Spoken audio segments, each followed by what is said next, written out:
بسم الله الرحمن الرحيم. الحمد لله رب العالمين والعاقبة للمتقين والصلاة والسلام على أشرف الأنبياء والمرسلين وعلى آله وأصحابه أجمعين أما بعد. عید سے پہلے ہمارا باب الصفت الصلاح، نماز کا مسنون طریقہ، یہ باب چل رہا تھا، اور آج بھی انشاءاللہ ہم اسی باب کی آخری چند احادیث جو ہیں ان کو پڑھیں گے، اور آج انشاءاللہ یہ باب ہمارا مکمل ہو جائے گا۔ تو ہم نے بہت سارے احکام، رفع الیدین، آمین بالجہر، سجدے کی دعائیں، دو سجدوں کے درمیان کی دعا، اور پھر اسی طرح بے شمار مسنون اعمال جو نبی کریم صلی اللہ علیہ وآلہ وسلم سے ثابت ہیں، اور جو اللہ کے نبی کا طریقہ ہے، جس طرح آپ صلی اللہ علیہ وسلم نماز پڑھتے تھے، وہ ساری چیزیں ہم پیچھے پڑھتے چلے آ رہے ہیں۔ اب آخری مراحل میں ہم پہنچ چکے تھے، تو یہاں پہ آخری حدیث کے اندر،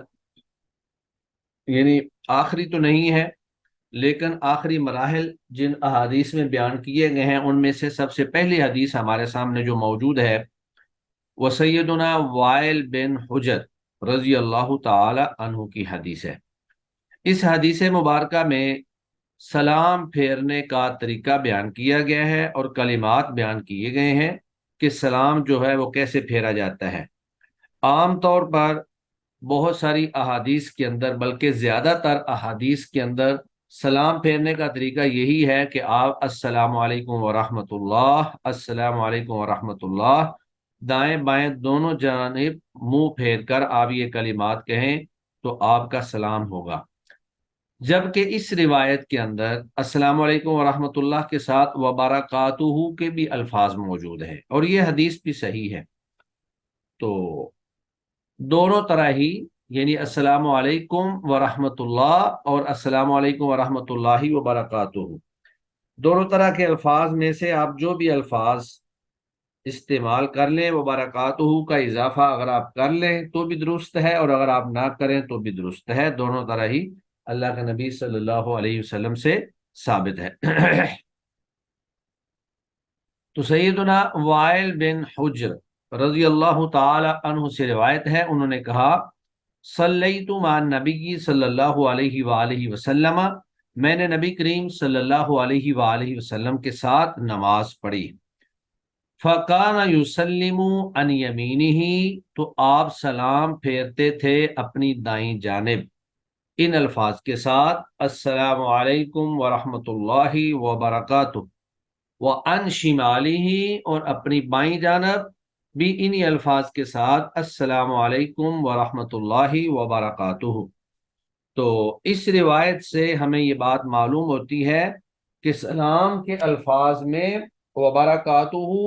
کا اضافہ کرنا بھی صحیح روایات سے ثابت ہے۔ آپ السلام علیکم ورحمۃ اللہ اتنے کلمات ہی کہہ دیں، یا السلام علیکم ورحمۃ اللہ وبرکاتہ بھی ساتھ کہہ دیں، تو یہ بھی اللہ کے نبی صلی اللہ علیہ وآلہ وسلم کی سنت سے ثابت ہے۔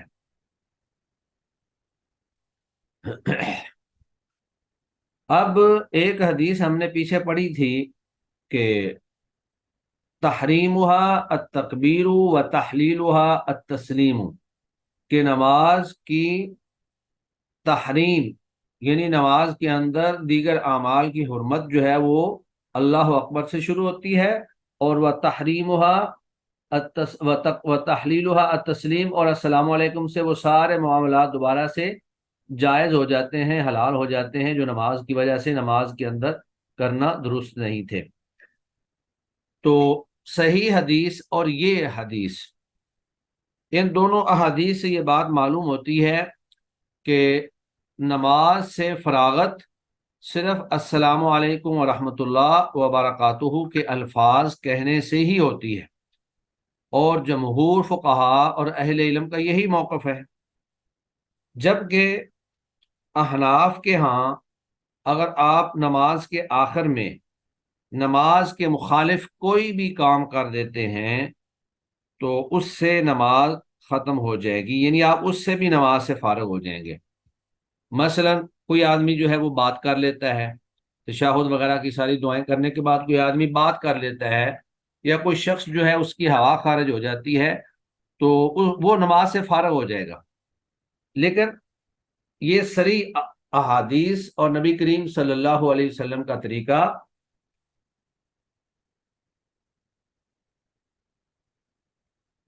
اس کے بالکل مخالف ہے۔ اللہ کے نبی صلی اللہ علیہ وآلہ وسلم کی حدیث مبارکہ سے یہی ثابت ہوتا ہے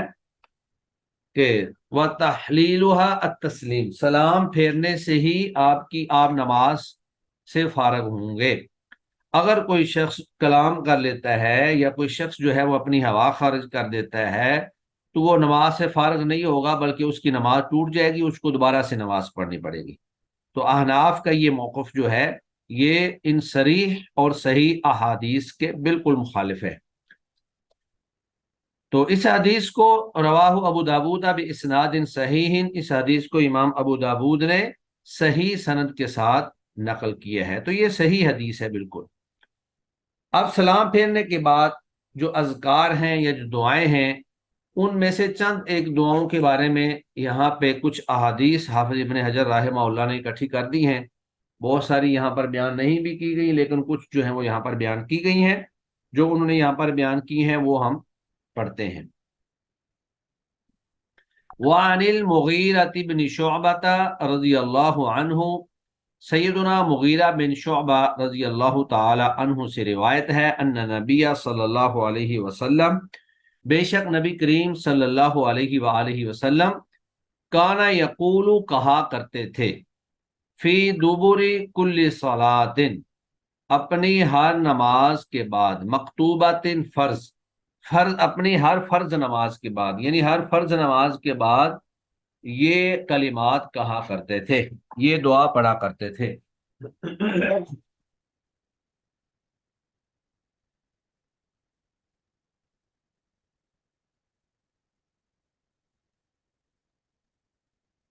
لا الہ الا اللہ وحدہ لا شریک لہ، لہ الملک ولہ الحمد وہو علی کل شیء قدیر، اللہم لا مانع لما اعطیت ولا معطی لما منعت ولا ينفع ذا الجد منک الجد۔ تو اللہ کے نبی صلی اللہ علیہ وآلہ وسلم ہر فرض نماز کے بعد یہ والی دعا جو ہے وہ پڑھا کرتے تھے۔ دعا کا ترجمہ یہ ہے کہ لا الہ الا اللہ وحدہ، اللہ کے سوا کوئی معبود نہیں ہے، وحدہ وہ اکیلا ہے، لا شریک لہ اس کا کوئی شریک نہیں، لہ الملک اسی کے لیے بادشاہت ہے، وَلَهُ الْحَمْدُ اور اسی کے لیے تمام تعریفیں ہیں، وَهُوَ عَلَى كُلِّ شَيْءٍ قدیر اور وہ ہر چیز پر قادر ہے۔ اللہم لا مانع، اے اللہ، لا مانع کوئی روکنے والا نہیں ہے، لما آتیتا جو کچھ تو کسی کو دے دے،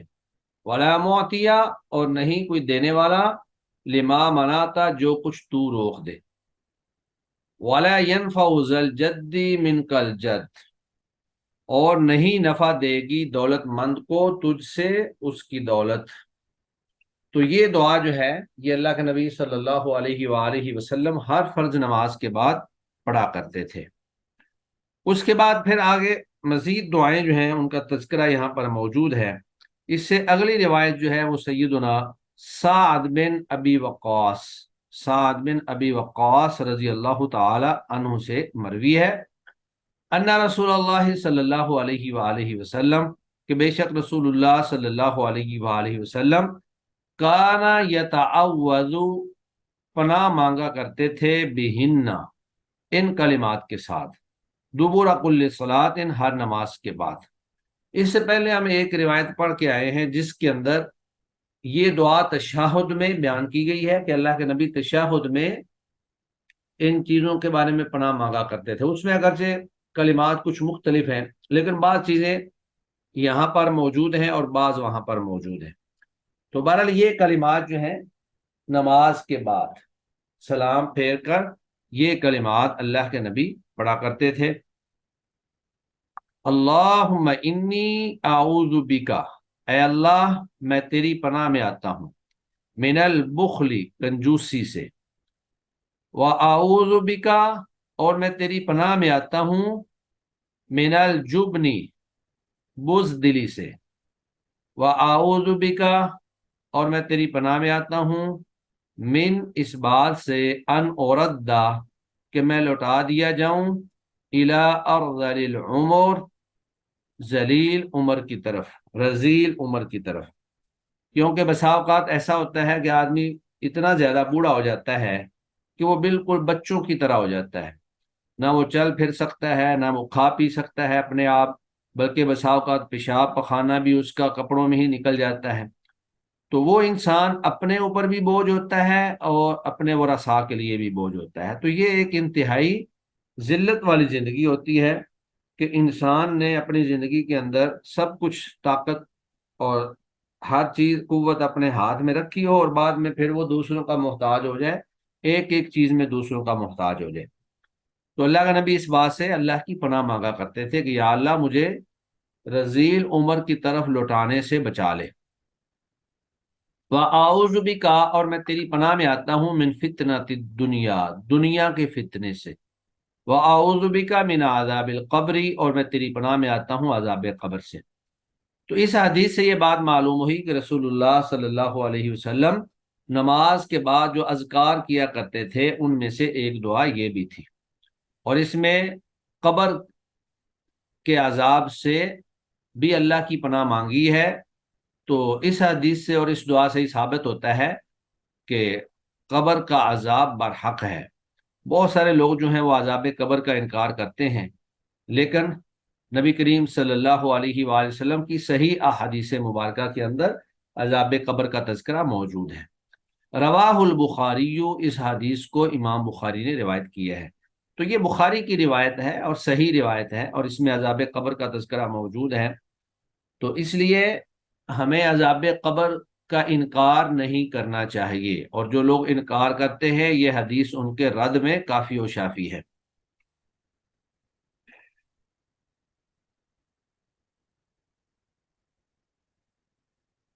اس کے بعد اگلی حدیث جو ہے وہ سیدنا ثوبان رضی اللہ تعالی عنہ سے مروی ہے۔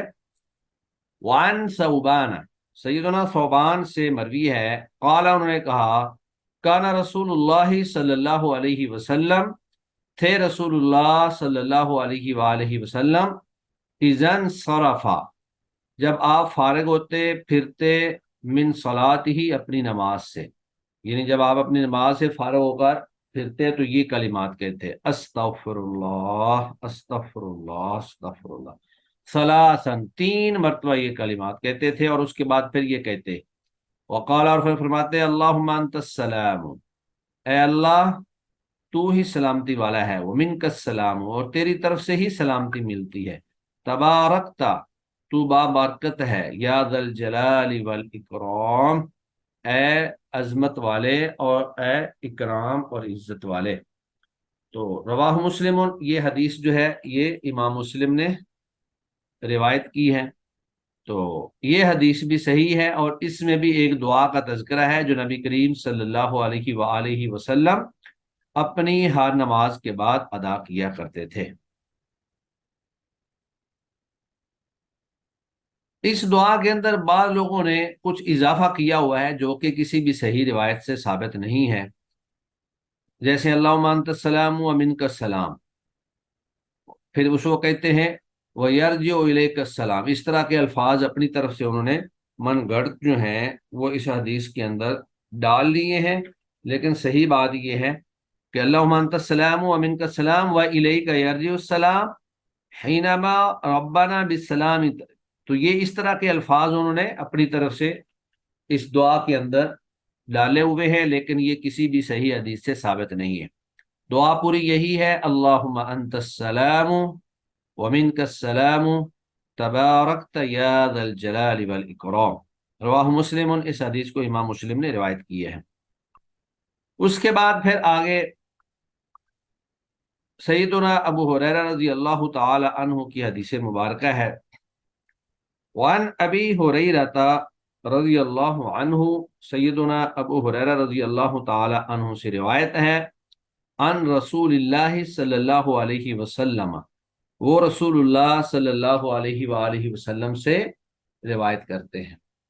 قالا فرمایا کہ اللہ کے نبی نے فرمایا من سبح اللہ، جس نے اللہ کی تسبیح کی یعنی سبحان اللہ کہا، دوبرہ کل صلاتن،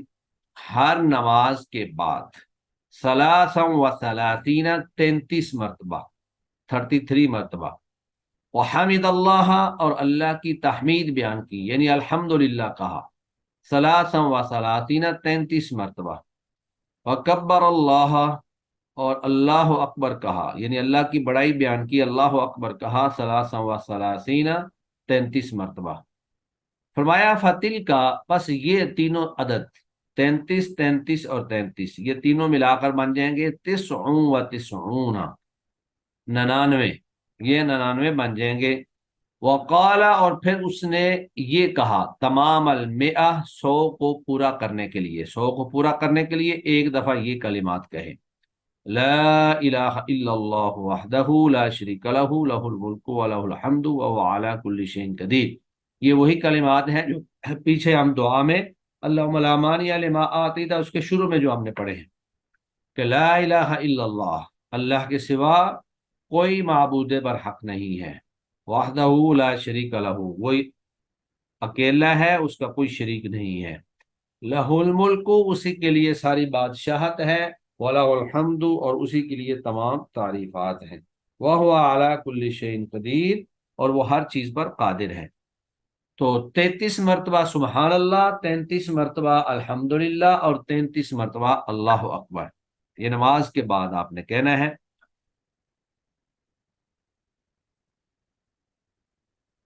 تو کیا ہوگا؟ غفرت خطایاہ، تو اس کی خطائیں معاف کر دی جائیں گی، اس کی ساری خطائیں معاف کر دی جائیں گی۔ وَإِنْ كَانَتْ، اگرچہ وہ ہوں، مثل زبد البحر، سمندر کی جاگ کے برابر۔ رواہ مسلم، اس حدیث کو امام مسلم نے روایت کیا ہے۔ وفی روایت اخری، اور ایک دوسری روایت میں الفاظ یہ ہیں، وہ ان التکبیرہ، کہ اللہ اکبر تکبیر جو ہے وہ 34، وہ 34 مرتبہ کہے۔ تو یہ گویا کہ دو طرح کی روایات ہیں۔ ایک روایت کے مطابق یہ ہے کہ آپ نے 33 مرتبہ سبحان اللہ، 33 مرتبہ الحمدللہ، اور 33 مرتبہ اللہ اکبر، اور یہ 99 ہو جائیں گے، اور 100 پورا کرنے کے لیے آپ نے ایک مرتبہ جو ہے وہ لا الہ الا اللہ وحدہ لا شریک لہ لہ الملک ولہ الحمد وہو علی کل شیء قدیر، یہ پڑھنا ہے، تو یہ ٹوٹل 100 ہو جائیں گے۔ اور دوسری روایت میں الفاظ یہ ہیں کہ 33 مرتبہ سبحان اللہ، 33 مرتبہ الحمدللہ، اور 34 مرتبہ اللہ اکبر۔ تو جب آپ نے 34 مرتبہ اللہ اکبر پڑھنا ہے، پھر آپ نے لا الہ الا اللہ وحدہ لا شریک لہ والی دعا نہیں پڑھنی، کیونکہ یہ 100 پورے ہو جائیں گے۔ تو فضیلت جو ہے وہی حاصل ہو جائے گی کہ اگر آپ کے گناہ سمندر کی جاگ کے برابر ہیں تو وہ سارے کے سارے معاف کر دیے جائیں گے۔ اب یہ جو اذکار ہیں یا یہ جو ذکر اور تسبیح ہے، اس کا ایک پس منظر ہے۔ بہت سارے صحابہ کرام رضوان اللہ علیہم اجمعین ایسے تھے کہ جن کو اللہ تعالیٰ نے کشادہ رزق دیا ہوا تھا، وہ نمازیں بھی پڑھتے تھے، روزے بھی رکھتے تھے، اور اس کے ساتھ ساتھ اللہ کی راہ میں صدقہ و خیرات بھی کرتے تھے۔ تو غریب اور فقراء صحابہ جو ہیں، ان کو اس بات پر بڑا رشک آتا تھا کہ یہ صحابہ جو ہیں، یہ ہمارے ساتھ ساتھ نمازیں بھی پڑھتے ہیں، روزے بھی رکھتے ہیں، اور زائد نیکی حاصل کرنے کے لیے یہ جو ہیں صدقہ و خیرات بھی کرتے ہیں۔ تو اللہ کا نبی صلی اللہ علیہ وسلم کے پاس آیا کہ یا رسول اللہ، یہ دوہرا اجر لے کے جا رہے ہیں، تو آپ ہمیں کوئی ایسا عمل بتا دیں کہ ہم بھی ان کے اجر کو پالیں۔ تو نبی کریم صلی اللہ علیہ وآلہ وسلم نے فقراء صحابہ کو کہا کہ تم ہر نماز کے بعد یہ ذکر جو ہے یہ کیا کرو، اس کے ذریعے تم ان کے اجر کو پالو گے۔ اب فقراء صحابہ نے نمازوں کے بعد یہ اذکار کرنا شروع کر دیے۔ تو چونکہ صحابہ تو سارے کے سارے نیکی کی جستجو میں رہتے تھے، اور بڑھ چڑھ کر ایک دوسرے سے نیکی کرنے کی خواہش ہوتی تھی ان کے اندر، جب ان عمراء صحابہ نے دیکھا کہ یہ لوگ یہ ذکر کر رہے ہیں، تو انہوں نے بھی یہی ذکر کرنا شروع کر دیا۔ اب دوبارہ یہی صحابہ فقراء صحابہ دوبارہ اللہ کے نبی کے پاس آئے اور کہا کہ یا رسول اللہ، اب ان لوگوں نے تو یہ ذکر بھی کرنا شروع کر دیا ہے، تو اللہ کے نبی صلی اللہ علیہ وسلم نے پھر فرمایا کہ ذالک فضل اللہ یؤتیہ من یشاء، کہ یہ اللہ کا فضل ہے، رزق جو ہے یہ اللہ کا فضل ہے، اللہ جسے چاہتا ہے جتنا چاہتا ہے عطا کر دیتا ہے۔ تم اس بات پر پریشان نہ ہو، تم اپنا ذکر جو ہے وہ جاری رکھو۔ تو اس وقت اللہ کے نبی صلی اللہ علیہ وسلم نے یہ والا ذکر جو ہے بتایا تھا، 33 مرتبہ سبحان اللہ، 33 مرتبہ الحمدللہ، 34 مرتبہ یا 33 مرتبہ اللہ اکبر، اور اگر 33 مرتبہ اللہ اکبر پڑھنا ہے تو 100 پورا کرنے کے لیے ایک دفعہ پھر لا الہ الا اللہ وحدہ لا شریک لہ لہ الملک و لہ الحمد وہو علی کل شیء قدیر، یہ دعا پڑھنی ہے۔ اس کے بعد اگلی حدیث سیدنا ابو امامہ، بلکہ سیدنا معاذ بن جبل رضی اللہ تعالی عنہ سے روایت ہے، ان رسول اللہ صلی اللہ علیہ وسلم فرماتے ہیں کہ بے شک رسول اللہ صلی اللہ علیہ وسلم نے قال لہو انہیں کہا، انہیں وصیت کرتے ہوئے ارشاد فرمایا، اسپیشل طور پر جو ہے ان کو بتایا کہ اوصی کا یا معاذ، اے معاذ میں تجھے وصیت کرتا ہوں۔ تو وصیت جو ہے وہ ایسی نصیحت ہوتی ہے جو انتہائی پابندی کے ساتھ، اہتمام کے ساتھ کسی کو کی جاتی ہے، اور بہت زیادہ اس کا اہتمام کیا جاتا ہے۔ کیا فرمایا کہ لا تدعنا، تم ہرگز نہ چھوڑنا، دبر کل صلاۃ، ہر نماز کے بعد یہ کلمات، ان تقولا کہ آپ یہ کہیں، یہ کلمات جو ہیں آپ نے ہر نماز کے بعد پڑھ رہے ہیں، یہ کلمات آپ نے کبھی بھی نماز کے بعد چھوڑنے نہیں ہیں۔ لا تدعنا تاکید کے ساتھ فرمایا، وہ کیا ہے؟ اللہم اعنی علی ذکرک و شکرک و حسن عبادتک، بعض روایات میں الفاظ ہیں ربی اعنی علی ذکرک و شکرک و حسن عبادتک۔ تو یہ دعا بہت ہی شاندار دعا ہے، اور اس کا بہت ہی زبردست ترجمہ ہے کہ اے اللہ اعنی، تو میری مدد فرما، علی ذکرک، اپنے ذکر کرنے پر، کہ میں تیرا ذکر کرتا رہوں، و شکرک، اور تیرا شکر کرنے پر، و حسن عبادتک، اور تیری اچھی عبادت کرنے پر۔ تو چونکہ کوئی بھی نیکی جو ہے وہ اللہ کی توفیق اور اللہ کی مدد کے بغیر ناممکن ہے، اللہ کی توفیق سے ہی انسان نیکی کرتا ہے، اور اللہ کی توفیق سے ہی انسان گناہ سے بچتا ہے۔ تو جب آپ اللہ سے مسلسل اس بات کی دعا کرتے رہیں، جس طرح سورہ فاتحہ میں ہم دعا پہلے کریں اہدنا الصراط المستقیم، اے اللہ ہمیں صراط مستقیم پر چلا، اور پھر اسی طرح سلام پھیر کر بھی ہم یہ دعا کریں اللہم اعنی علی ذکرک و شکرک و حسن عبادتک، اے اللہ تو میری مدد فرما کہ میں تیرا ذکر کرتا رہوں، تیرا شکر ادا کرتا رہوں، تیری اچھے طریقے سے عبادت کرتا رہوں۔ تو یہ اللہ سے توفیق کی دعا ہے، اور یہ توفیق کی دعا انسان کو ہمیشہ کرتے رہنا چاہیے، کیونکہ کوئی بھی نیک عمل اللہ کی توفیق اور اللہ کی مدد کے بغیر ممکن نہیں ہے، اللہ کی توفیق سے ہی یہ سب کچھ ممکن ہے۔ رواہ اب احمد و ابو داود، اس حدیث کو امام احمد اور ابو داود اور نسائی اور امام نسائی نے بسند قوی، مضبوط سند کے ساتھ روایت کیا ہے، تو یہ حدیث بھی صحیح ہے۔ تو یہ بھی ایک دعا ہے جو نماز کے بعد اللہ کے نبی صلی اللہ علیہ وآلہ وسلم سے ثابت ہے۔ اسی طرح نماز کے بعد آیت الکرسی پڑھنا، تو آیت الکرسی کی اور بہت ساری فضیلتیں ہیں، جس طرح کہ ایک معروف حدیث ہے کہ نبی کریم صلی اللہ علیہ وآلہ وسلم نے سیدنا ابو ہریرہ رضی اللہ تعالی عنہ کو مال غنیمت پر محافظ مقرر کیا کہ آپ اس کی حفاظت کریں۔ تو ایک رات چور آیا اور پکڑا گیا، منتیں کر کے چھوٹ گیا اور چلا گیا، وعدہ کر کے گیا کہ دوبارہ میں نہیں آؤں گا۔ دوسری رات پھر آ گیا، پھر حضرت ابو ہریرہ رضی اللہ تعالیٰ عنہ نے پکڑ لیا، تیسری رات پھر آ گیا۔ تو سیدنا ابو ہریرہ نے کہا کہ آج تو میں آپ کو نہیں چھوڑوں گا، اللہ کے نبی کے پاس لے کر جاؤں گا۔ وہ منتیں کرنے لگا اور کہنے لگا کہ میں آپ کو ایک ایسی آیت بتاتا ہوں کہ اگر آپ وہ پڑھ کر سو جائیں تو کوئی چور آپ کی چوری نہیں کر سکے گا۔ تو اس نے پھر آیت الکرسی بتائی۔ جب صبح ہوئی تو اللہ کے نبی صلی اللہ علیہ وآلہ وسلم نے خود ہی حضرت ابو ہریرہ رضی اللہ تعالی عنہ سے پوچھ لیا کہ اے ابو ہریرہ، وہ آپ کے چور کا کیا بنا؟ تو سیدنا ابو ہریرہ رضی اللہ تعالی عنہ نے بتایا کہ یا رسول اللہ، اس طرح کر کے وہ یہ آیت جو ہے وہ بتا کر گیا ہے۔ اور نبی کریم صلی اللہ علیہ وآلہ وسلم نے فرمایا کہ تھا جھوٹا لیکن بات سچی کر گیا ہے، یعنی تھا جھوٹا، شیطان تھا جو انسانی شکل میں آ کر چوری کرتا تھا، لیکن جو اس نے بات بتائی ہے وہ سچی ہے۔ تو اس سے یہ بات معلوم ہوئی کہ اگر کوئی شخص جھوٹا بھی ہو لیکن سچی بات بتا دے تو اس کی بات کو قبول کیا جا سکتا ہے، بشرطے کہ اس کی شریعت سے تصدیق ہو جائے، یعنی ایسی بات ہو جو شریعت میں واضح ہو۔ وعن ابی امامۃ رضی اللہ عنہ، سیدنا ابو امامہ رضی اللہ تعالی عنہ سے روایت ہے، قال، انہوں نے کہا، قال رسول اللہ صلی اللہ علیہ وسلم، رسول اللہ صلی اللہ علیہ وسلم نے فرمایا، من قرأ آیت الکرسی، جس شخص نے آیت الکرسی پڑھی، دبر کل صلاۃ مکتوبۃ، ہر فرض نماز کے بعد، لم یمنعہ، نہیں اس کو کوئی چیز روک سکتی، من دخول الجنہ، جنت میں داخل ہونے سے، الا الموت، سوائے موت کے۔ یعنی یہ فضیلت ہے آیت الکرسی ہر نماز کے بعد پڑھنے کی، کہ اگر کوئی شخص ہر نماز کے بعد آیت الکرسی پڑھتا ہے تو موت کے سوا اس کو جنت میں جانے سے کوئی چیز نہیں روک رہی، یعنی موت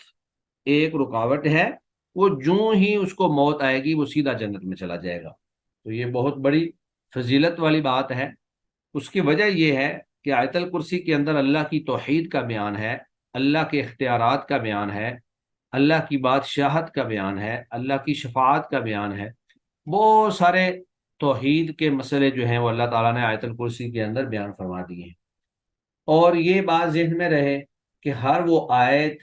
یا ہر وہ دعا جس کے اندر اللہ کی توحید کا بیان ہو وہ اللہ کو بڑی پسند ہے۔ تو اسی لیے آیت الکرسی کے اندر چونکہ اللہ کی توحید اور وحدانیت کا تذکرہ ہے، لہذا اس کی بھی اللہ تعالیٰ نے بہت زیادہ فضیلت بیان فرمائی ہے۔ رواہ النسائی، اس حدیث کو امام نسائی نے روایت کیا ہے، وصححہ ابن حبان، اور امام ابن حبان نے اس کو صحیح کہا ہے۔ وزاد فیہ الطبرانی، اور امام طبرانی نے اس روایت میں ان الفاظ کو بھی زیادہ کیا ہے، وَقُلْ هُوَ اللَّهُ أَحَدٌ، اور وہ قل هو اللہ احد بھی پڑھے، یعنی ہر نماز کے بعد ایک تو آیت الکرسی وہ شخص پڑھے اور ایک قل هو اللہ پڑھے۔ جو شخص یہ دونوں چیزیں پڑھے گا وہ سیدھا جنت میں جائے گا، موت آتے ہی سیدھا جنت میں جائے گا۔ تو یہ دعا جو ہے آیت الکرسی جو ہے یہ بھی ہمیں ہر نماز کے بعد پڑھنی چاہیے۔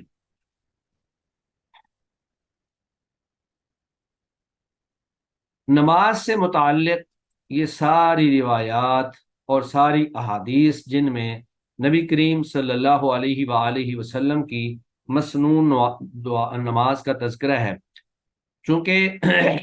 الگ الگ جزیات کے اندر مختلف حصوں میں مختلف چیزیں بیان کی گئی ہیں۔ کسی حدیث کے اندر سورہ فاتحہ کا تذکرہ ہے، کسی حدیث کے اندر رفع الیدین کا تذکرہ ہے، کسی حدیث کے اندر آمین بالجہر کا تذکرہ ہے، کسی حدیث کے اندر رکوع کے بعد کی دعا کا تذکرہ ہے، کسی میں دو سجدوں کے درمیان دعا کا تذکرہ ہے، بعض احادیث کے اندر تشہد کی دعاؤں کا تذکرہ ہے، اور پھر اس کے بعد سلام پھیرنے کا تذکرہ ہے۔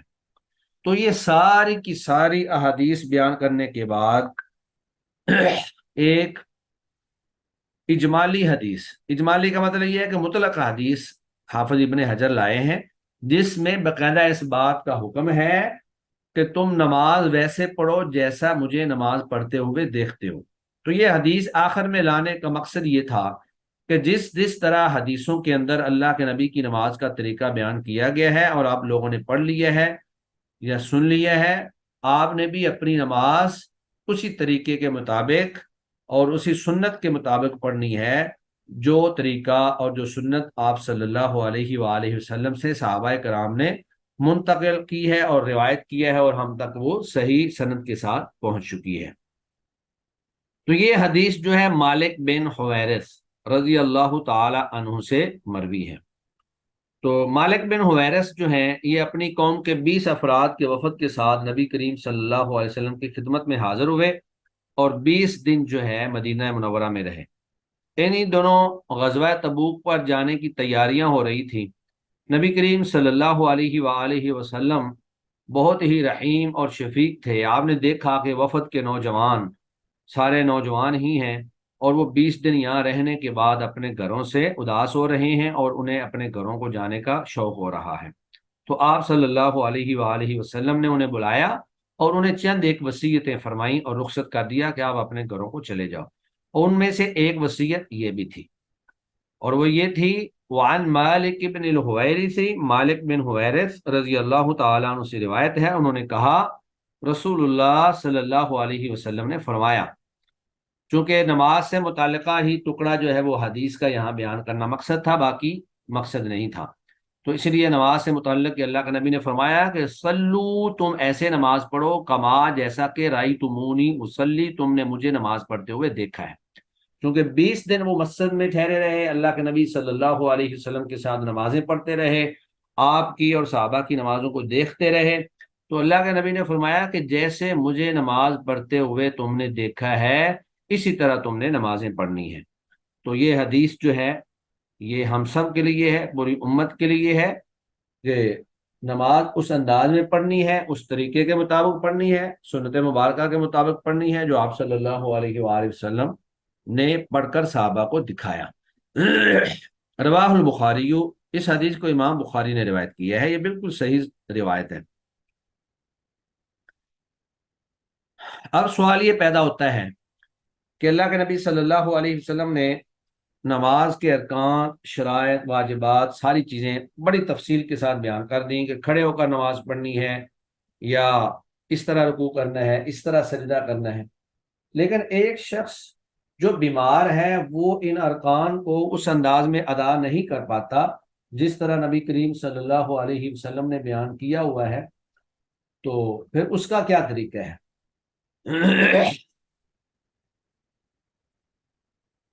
وہ کیسے اپنی نماز ادا کرے؟ تو شریعت اسلامیہ کے اندر اللہ تعالیٰ نے بڑی رحمت اور شفقت رکھی ہوئی ہے کہ جو شخص کھڑے ہو کر نماز ادا کرنے کی طاقت نہ رکھتا ہو اس کو بیٹھ کر نماز ادا کرنے کی اجازت دے دی ہے، اور جو بیٹھ کر بھی نہ پڑھ سکتا ہو اس کو اشارے کے ساتھ ادا کرنے کی اجازت دے دی ہے۔ اور شریعت کا شفقت کا یہ پہلو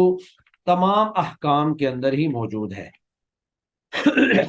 یہ آدمی جو ہے اگر وہ وضو نہیں کر سکتا ہے تو اس کو تیمم کی اجازت ہے۔ اس طرح سفر کے دوران آدمی کے لیے مکمل نماز ادا کرنا ایک مشکل امر ہوتا ہے، تو اللہ تعالیٰ نے وہاں پر رخصت کی اجازت دے دی، یعنی وہاں پر 2 رکعتیں قصر یا اسی طرح جمع کرنے کی بھی اجازت دے دی۔ تو یہاں بھی اللہ تعالیٰ نے اپنی شفقت اور رحمت کو سامنے رکھتے ہوئے مریضوں کا خیال رکھا ہے، اور فرمایا وعن عمران بن حسین، عمران بن حسین رضی اللہ تعالی عنہ سے روایت ہے، ان النبی صلی اللہ علیہ وسلم قال، بے شک نبی کریم صلی اللہ علیہ وآلہ وسلم نے فرمایا، کیا فرمایا؟ صلی قائما، کھڑے ہو کر نماز پڑھو، صلی قائما، کھڑے ہو کر نماز پڑھو، یعنی نماز کا عزیمت والا حکم یہی ہے کہ کھڑے ہو کر نماز پڑھو۔ فَإِن لَمْ تَسْتَطِعْ، اگر اس کی طاقت نہ رکھو، فَقَاعِدًا، تو بیٹھ کر پڑھ لو، فَإِن لَمْ تَسْتَطِعْ، اگر اس کی بھی طاقت نہ رکھو، فَعَلَى جَنْبٍ، تو پھر پہلو کے بل لیٹ کر پڑھ لو، فَعَلَى جَنْبٍ، پہلو کے بل لیٹ کر پڑھ لو، وَإِلَّا، اور اگر لیٹ کر بھی آپ نہیں پڑھ سکتے، فَأَوْمِي، تو بس پھر اشارہ کرو، تو اشارے سے پڑھ لو، یعنی جتنی تمہارے اندر طاقت ہے اسی انداز میں آپ نماز ادا کر لیں۔